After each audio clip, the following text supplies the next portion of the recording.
Hello mga mare, update lang tayo sa aking bahay. Kita ko muna yung intro ko.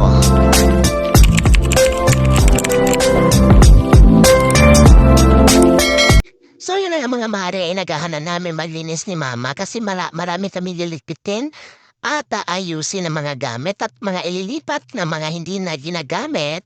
So yun na nga, sumali pa yung cat namin nasa bubong. Ito pala yung next na gagawin ko at maglalagay na ako ng kurtina. Kasi ang ginagamit na plywood lang namin is used na siya sa dating bahay ng partner ko. Kaya para maganda tingnan, lalagyan na lang ng curtains. Ako lang pala yung maglalagay kasi on duty yung partner ko. Kaya aakyat ako dito sa hagdan. Ini-enjoy ko na lang yung paggawa ng kurtina dito para naman may magawa ako sa isang araw at natutulog pa yung anak ko. Tayo na naman lang ang gagawa dito tubus-tubusin na natin kasi walang tutulong kapag nakatunganga lang tayo. So ayan si mama naglinis sa kusina at ako na dito sa kurtina para marami kaming maigagawa ngayong araw. Share ko lang sa inyo mga sis kasi almost 2 months na kami nasa sala natutulog kasi hindi pa talaga ito natatapos. Kulang kasi sa budget at hinay-hinay na lang kaming bumili ng mga materyales like inuna namin yung plywood para maka-form na kami ng kwarto namin. Pagkatapos, ngayong month of December nakhiram kami ng pera at naibili namin ng materyales like semento and hollow blocks.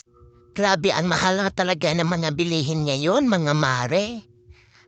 Kulang pa yung 5K na tinututok mo sa mga materyales.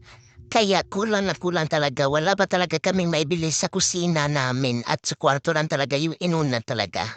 So talaga. Pero at least meron na kaming bahay. Ito pala yung bahay ng kuya ko. Kuya, pakigamit muna ha. So, akyat na naman tayo at ilalagay na natin yung tong kortina na binili ko sa ukay-ukay. Dalawa for 260 pesos. So, ang ganda ba ng tela guys? Grabe, cotton siya. Hindi siya manipis. Kaya solid na solid. Habang umakyat ko dyan, si mama naman takot na malaglag ako. Tapos nandyan pa yung minggay namin tumutulong. Alam ko na wala talagang nag-update sa bahay namin. Pero kusa kong i-update sa inyo kasi gusto ko lang i-share kung ano yung mga ginagawa ko sa araw-araw. Tapos, pagkasoon mawala yung pag-vlog ko, meron akong mapapanood na mga videos na ginagawa ko dati. Sana hindi nga matapos tong pag-vlog ko kasi kahiligan na talaga So yan nga, napakuha ako ng lansa niya mama tapos kapit-kapit talaga siya sa hagdan kasi ayaw niya ako mahulog. Thank you, Mudra. Charot. So ayan, tawang-tawa ako dyan kasi wala dyan ang martilyo, hinahanap niya talaga. Nasa likod ko lang naman.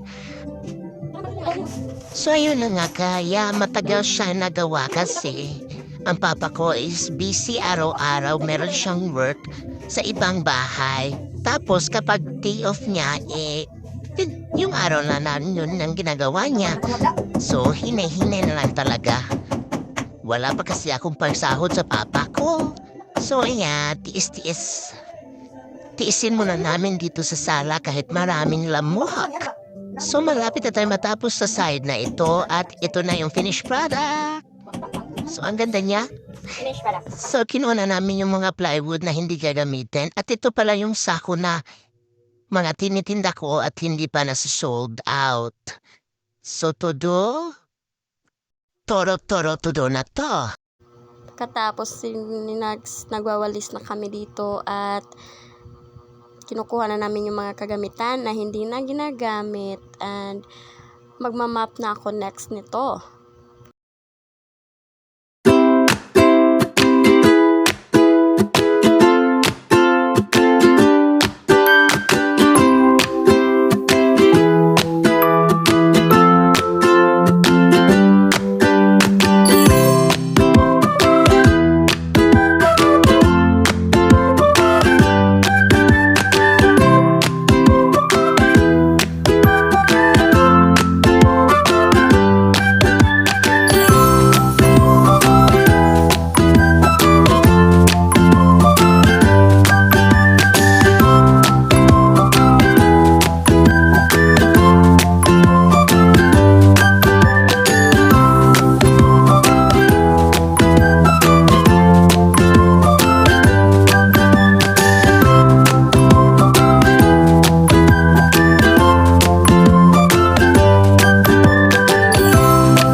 susunod kong vlog.